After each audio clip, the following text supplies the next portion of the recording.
Paris, would you lift me out of the tub? What do you mean, lift you out of the tub? Yes, sir, if you could please try. I'll stay just like this. Well, I could try, yes. Thank you very much. Just try, and I'll stay just like this. Let's see. Oh, you can't get any leverage. Wait.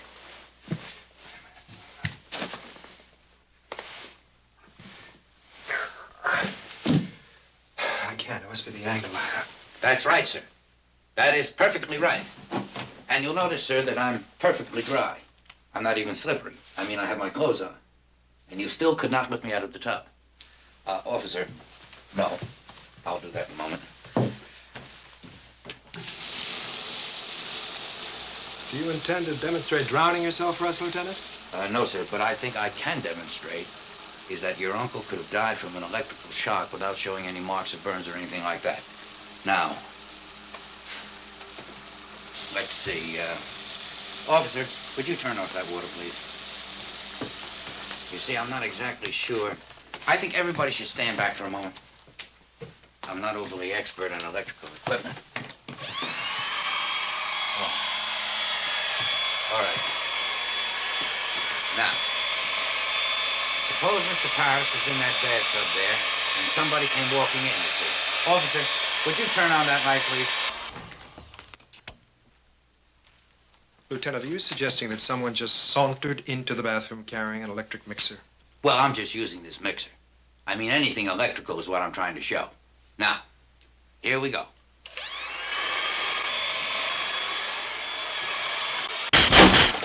Cannot supersede. Oh.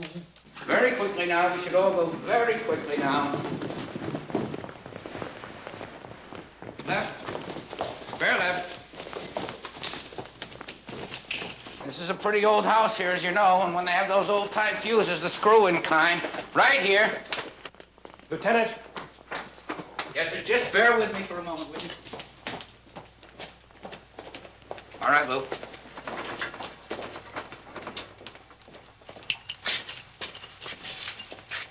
"67 seconds exactly. Fascinating. I didn't know that. Oh, yes, sir. Yes, Mr. Paris. I think you did know that. Know what? Well, you see, sir, you know what bothered me?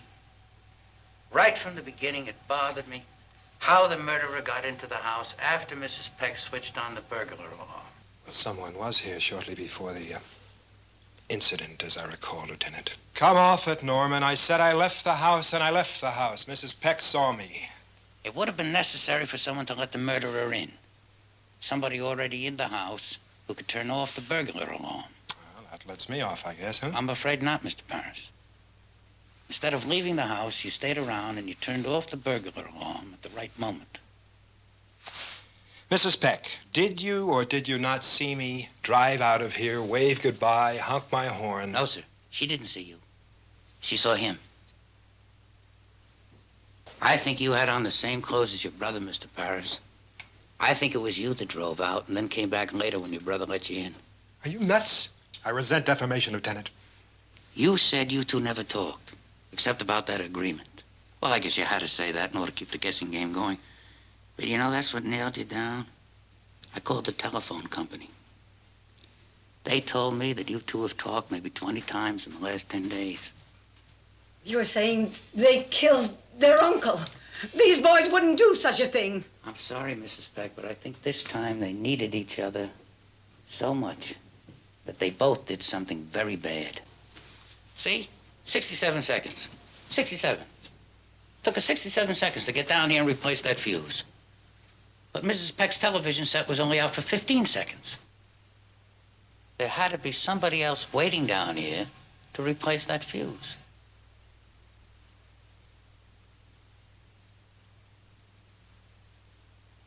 And somebody had to help lift the body out of the bathtub. One man couldn't have done that alone. And then dried him off with that wet towel I found, and then put him in a sweatsuit, let alone carry him down the stairs. Stop it! It's all right, Mrs. Peck.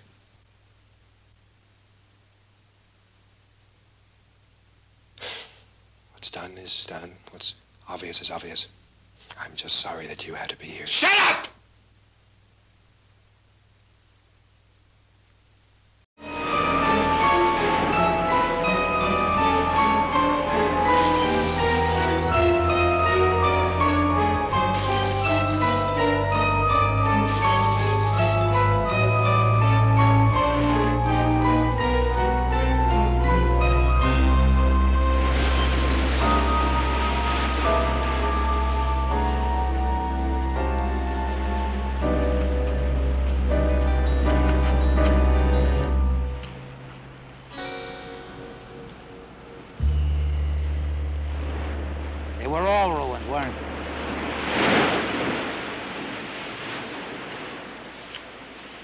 these are just some inferior wines. I was trying to... Chateau de Sceaux, 1938, inferior. Well, a great label doesn't always denote a great wine, you know. Thursday the 20th. That's what did it, sir.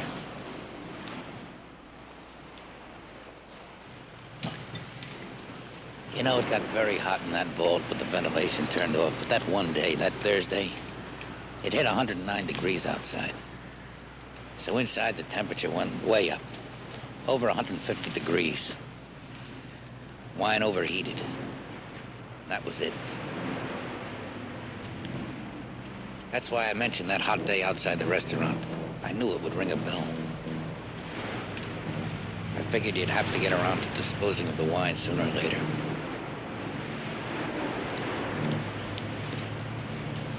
It must be killing you to throw all this stuff away. Yeah, you've no idea. It's like...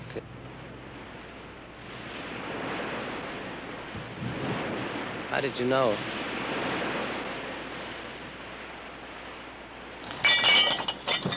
How did I know? Well, sir, do you mind if I smoke? Oh, no. I did a terrible thing, sir. You remember that day when we were in the vault and I kept saying if somebody got locked in here, there would be no way for them to get out? And in order to prove me wrong, you closed the door and you left me in there alone? Well, I took that opportunity to steal a bottle of port. Your port. Ferrier Vintage Port. 1945. That's right, sir. That bottle of wine in the restaurant, that was your wine. See, the wine steward was in on it, and you did the rest.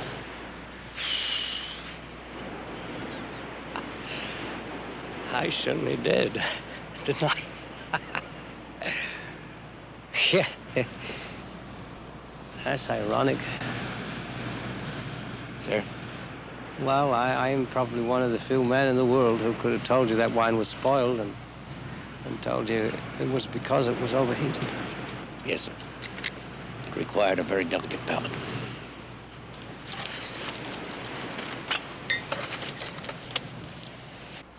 $109 degrees? Is that some kind of a record for that day in the year? No, sir.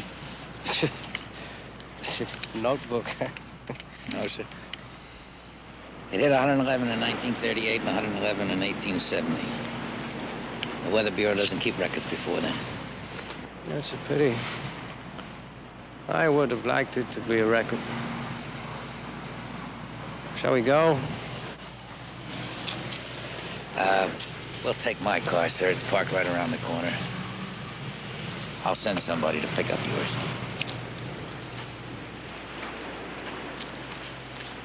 Do I get a confession, sir? Oh, yes, I'll confess. There's no remorse attached to it. It's a great weight off my mind, as a matter of fact. Why is that, sir? Well, you see,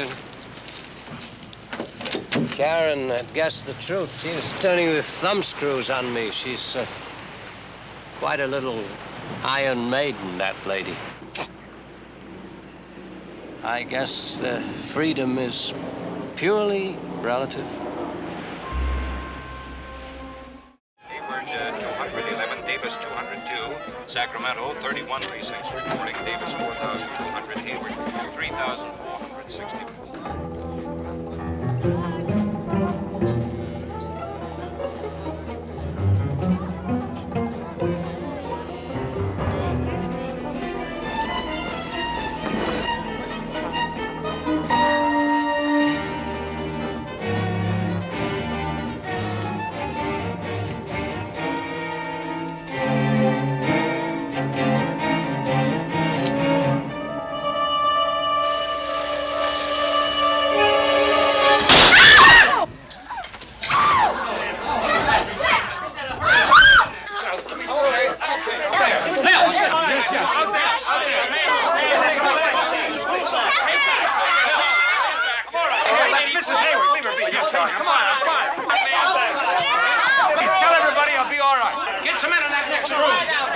Quiet down out there. Everything's under control. I tell you, I sat down here. I just started to make a phone call. I guess I just moved my head a little closer to the dial, and he fired from out there. All I could see was a figure.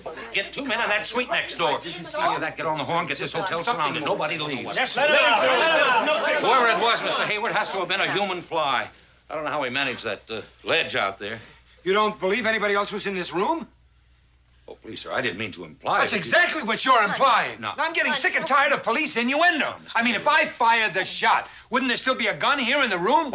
Or on me? Or found down on the street please, below? Mr. Why don't you search for it? Just search for a gun. Go on, I insist. You start right now with me. Here, here. no. All my friends here, my wife, everybody else in the suite. Come on. Let the lieutenant ready. It's me, Sergeant. I'm sorry. Lieutenant, excuse Get me. in here. Lieutenant, somebody just took a shot at Mr. Hayward. Yeah, I heard. Now, I told row house to forget about surrounding the building because the guy that fired that shot is still in this room. What?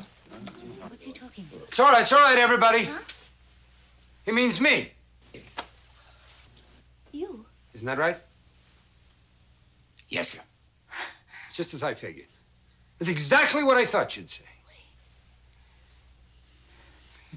I fired the shot, is that it? Lieutenant Columbo, was there a gun in this room? I wouldn't say so, sir, no. I mean, would you concede there's no gun in the room? Yes, sir. All right. Let me show you something. Is this a bullet hole in the glass? Yes, sir. Would you say it was fired at an angle, calculated to hit a victim in the head here, seated at the phone in this chair? Yes, sir. And would you say that having failed to hit the intended victim, the trajectory indicates that this hole in the wall was caused by the spent bullet? Yes, sir. Would you further concede that if this bullet proves to be from the same gun that killed Harry Stone, that the same hand fired both shots? Yes, sir. Then all that remains for you is to dig the bullet out of the wall and take it to ballistics for a comparison. No, sir. I've already dug the bullet out of the wall. And ballistics has already verified that it came from the same gun.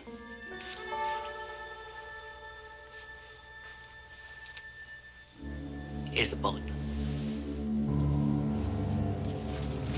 Here's the ballistics report. No bullet in the wall. Bullet's right here. It's in my handkerchief. Yeah, there she is. You see, sir, this afternoon when you told Sergeant Vernon that you were going to come in here to make some private telephone calls, I was over there in the press room. Now, this room is 615 and the press room is 616. When you call from here, it lights up over there because you installed that special three-way rotary system. So I kept watching the phone for 615 to light up.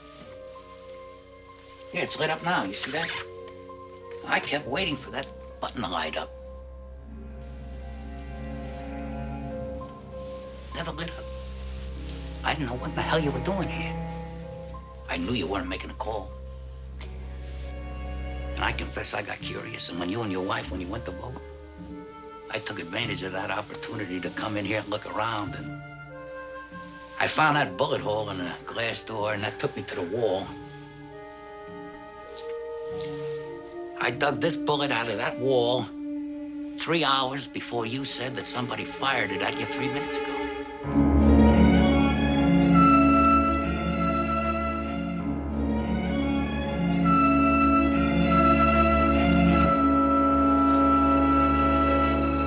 You're under arrest, sir. The water in her lungs, there were traces of soap. Duffy, check that bathroom. You, get the kitchen. You see, sir, as soon as I saw the body, I knew right away something was wrong.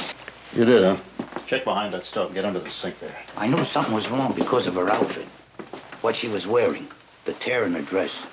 You see, I had asked myself the question, why does a woman go to an important testimonial dinner knowing that a sleeve is torn? Got a whole closet full of nice clothes. So the one thing that I knew, she was not on her way to the dinner when she was drowned. So now it follows. She must have been drowned earlier. Now I find out about the soap. That places it in the bathtub. You see, a couple of hours before her body was dropped into the pool, somebody drowned her, and somebody dressed her.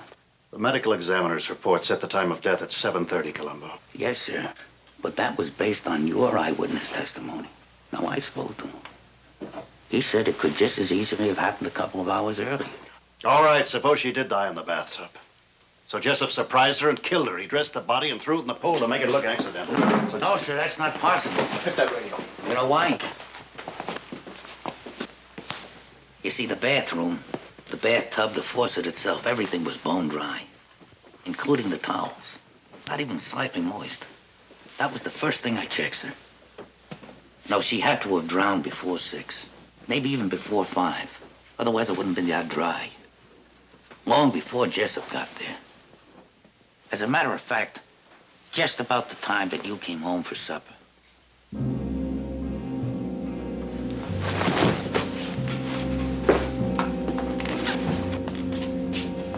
Commissioner, I believe you killed your wife.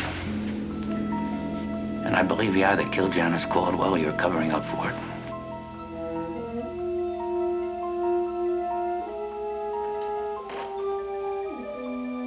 You just lost your badge, my friend. Come on, keep digging. Yes, sir. At first I thought Mr. Caldwell was responsible, but that didn't work out because of the nightgown business.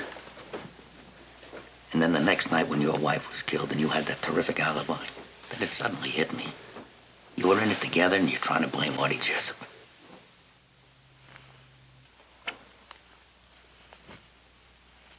And the truth is that Jessup was nowhere near either house either night. Commissioner.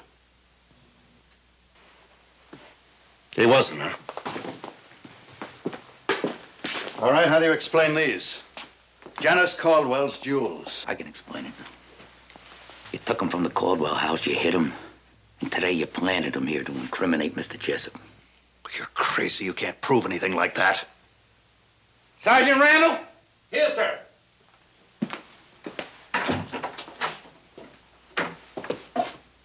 You.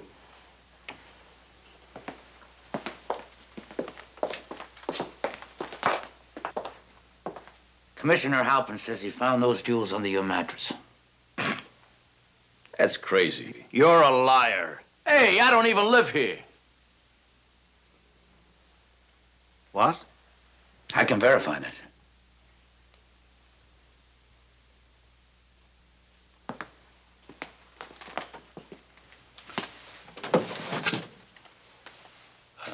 He doesn't live here. I live here. These are my shirts. That's my underwear. My brother-in-law. It's my nephew, my niece. I haven't lived there long. Just moved in. You see, the apartment was vacant for 3 weeks. I just signed the lease. You looked in the closet. Those were my pajamas and my bathrobe. The file folder, the report on the desk. Yes, sir, I'll have to take responsibility for that. You see, I persuaded Mr. Jessup to telephone Mr. Caldwell, knowing that Caldwell would contact you. I was sure that once you knew the true identity of the burglar, you'd try and incriminate him. So this morning, very early, just after I signed the lease, I made up a new file folder on Mr. Jessup. Everything was the same, except this address. Only one person beside myself knew this address. That was you, sir.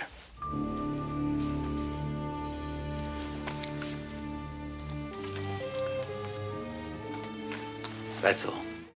I figured out how Eddie King got in here that night. He didn't use the key that was removed from your car. Mallory had changed that lock, and obviously he didn't use this key. The fact is, he didn't use any key.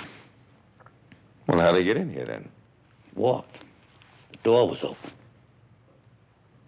Well, the door was open. Yes, sir.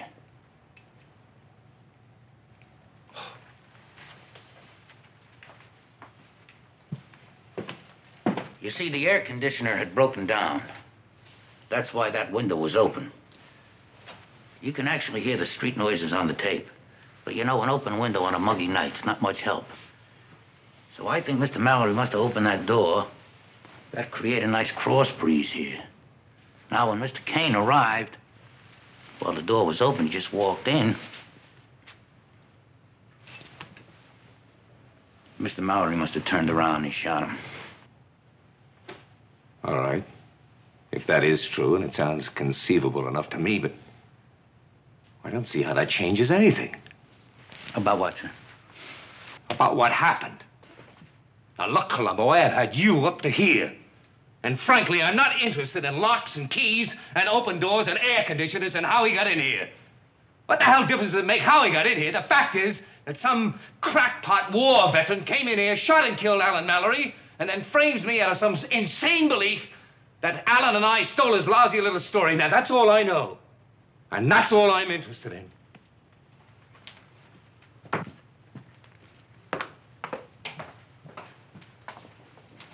Mr. Walbert?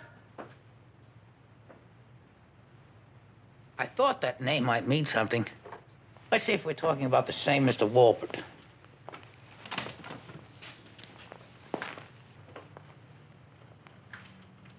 We know you two fellas know one another, so don't bother to hide it. No, you're wrong. We don't know each other. Now, this young man may have seen me going into Alan. That's a lie. I resent that. Mr. Greenleaf, you told me that you knew nothing about the contents of Mr. Mallory's new novel. That's right, I don't. That's another lie. Thank you, officer. Good evening, Norman. Good evening. Met this young man the night of the murder. Works for a manuscript service. Picks up Mr. Mallory's tapes, takes them to his company's office. The next day, the typist transcribes the tapes. Then he returns the tapes and the typed pages, except for the extra copy, which he passed to you. Now, that's nothing but assumption. It's pure speculation. I've checked your bank accounts. You made 5 monthly cash deposits of $1,000 each. Now, a court might want to know where you got that money on your salary. Now, you look at me. You don't have to say anything. I'm not talking about losing your job. I'm talking about murder. Don't you say a word. I'll call my lawyer. He's involving you in a murder. Was that part of the deal? Look, I did get a set of the pages to Mr. Greenleaf, but I'm not involved in any murder. I don't know a thing about a murder. I believe you. Go on home now. We'll get your statement later. Thank you. Go on.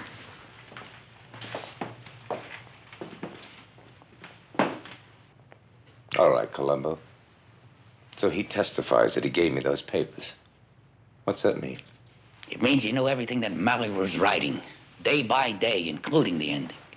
And even if I knew the ending, that still doesn't mean that I was the one who murdered the man. For $100,000, you don't kill off Rock Hudson. In this synopsis, which you gave me, which you claim Eddie Kane wrote 9 months ago, the hero saves his men and he goes off to live in a monastery. I hate to tell you this, sir, but there is no way that Eddie Kane could have had that idea. It wasn't even Alan Mallory's. It was given to him by his agent, Miss McCrae. And for the life of me, I cannot figure out how Eddie Kane could have written an ending 9 months ago that was only invented last week.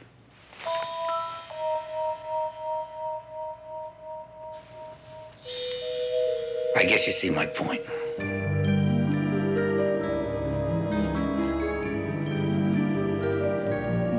Just one more thing.